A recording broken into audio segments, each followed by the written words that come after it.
اپنا علامہ اقبال کے حوالے سے جنرلی ہوتا ہے، لیکن آج تھوڑا سا ہم بات کر رہے ہیں قائد اعظم کی، کیونکہ 11 ستمبر آنے والی ہے،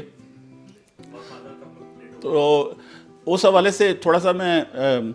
عرض کر دوں کہ دیکھیں ان دونوں کا جو بڑی مماثلت بھی چند ایک چیزوں میں ہے، علامہ اقبال میں اور محمد علی جناح میں، کہ ایک جو کام تھا وہ اس میں دونوں نے برابر رول پلے کیا تھا۔ آدم و انبئہم باسمائہم فلما انبأہم باسمائہم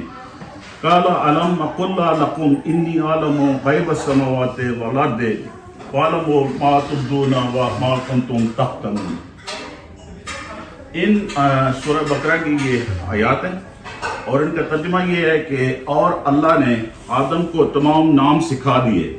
پھر انہیں فرشتوں کے سامنے پیش کیا اور فرشتوں سے پوچھا ان اشیاء کے نام بتاؤ۔ فرشتوں نے کہا تیری ذات پاک ہے، ہمیں کچھ علم نہیں مگر اس قدر جو تو نے ہمیں بتایا ہے۔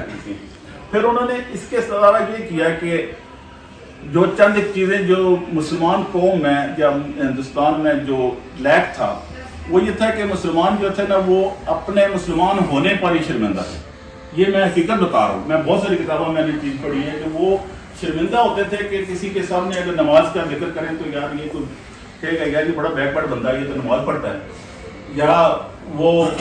کسی روزے کی بات کرتے ہیں یا ساری چیزوں، تو وہ ایک قسم کا اسلام کو ایک پرانی اور بیک ورڈ اور وہ ایسی چیز سمجھی جاتی تھی جو آج کل کے دور میں یا اس دور کے دور میں وہ ایک قسم کا کچھ نہیں، حالانکہ اس دور کے 1500 آپ اندازہ لگا لیں کہ کتنی بڑی رقم ہو۔ تو میں 1500 روپے روز کا کمانا چاہتا ہوں، یہ 1500 روپے مہینہ تو کچھ بھی نہیں، اور انہوں نے وہ نہیں لی، اور بعد میں انہوں نے ثابت کر کے دکھایا تھا کہ اس سے وہ کہیں زیادہ کما رہے۔ تو ماشاءاللہ وہ بہت فیمس اور بہت پاپولر وکیل ہو گئے، اور اس دوران ان کا جو خاص بات تھی کہ وہ چھوٹے موٹے ایک تو کیس نہیں لیتے تھے، اور جو کیس لیتے تھے وہ اتنا اصولی اور اتنا مدلل انداز میں لڑتے تھے کہ جج جو تھا نا وہ بھی الرٹ ہو جاتا تھا کہ یار یہ جناح آئے ہیں تو یہ اب کچھ نہ کچھ ایسا کیس لے کے آ جاتے تھے، تو بڑی اگریسولی خوبصورت ادبی محفل میں آپ سب لوگوں کے ساتھ بیٹھ کے اتنی مدلل اور اتنی پرمغز گفتگو سننے کا موقع ملا ہے۔ فہم اقبال کا میں بھی ایک بہت ہی ادنا سا طالب علم ہوں۔ قائد اعظم کے لیے اسکول کے زمانے میں جو ہماری نصابی تعلیم میں ایک شعر تھا مجھے آج بھی یاد ہے کہ کہنا گیا وہ چاند مگر اس کے نور سے، گہنا گیا وہ چاند مگر اس کے نور سے، دیوار و در وطن کے ہیں تاباں اسی طرح۔ بسم اللہ الرحمن الرحیم۔ یہ جو محفل سجائی ہے مرزا صاحب نے ماشاءاللہ علامہ اقبال کے حوالے سے، قائد اعظم کے حوالے سے، اتنی بڑی شخصیات اور ماشاءاللہ مدلل،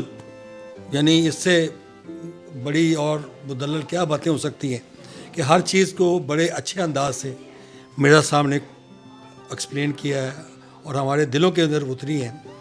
سالک صاحب نے بڑی اچھی باتیں کی ہیں، ہم اتنے بڑے بڑے اسکالرز بیٹھے ہوئے ہیں ماشاءاللہ، اور مجھے انہوں نے صدارت سونپ دی ہے۔ آپ سب لوگوں کی محبت ہے، آپ لوگوں نے مجھے عزت دی۔ اصل میں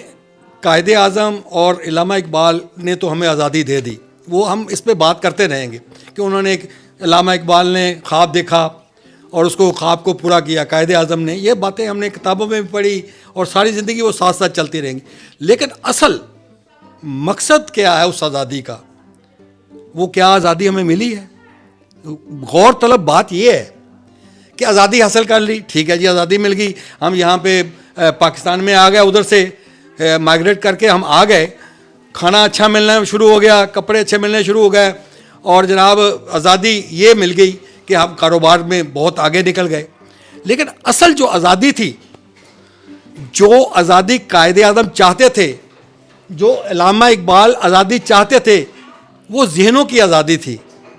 وہ بولنے کی آزادی تھی، وہ سوچنے کی آزادی تھی، وہ عمل کرنے کی آزادی تھی۔ کیا وہ ہمیں ملی ہے؟ سوچنے کی بات ہے، سوچیں ذرا، کیا وہ ہم اس کو حاصل کر سکے ہیں؟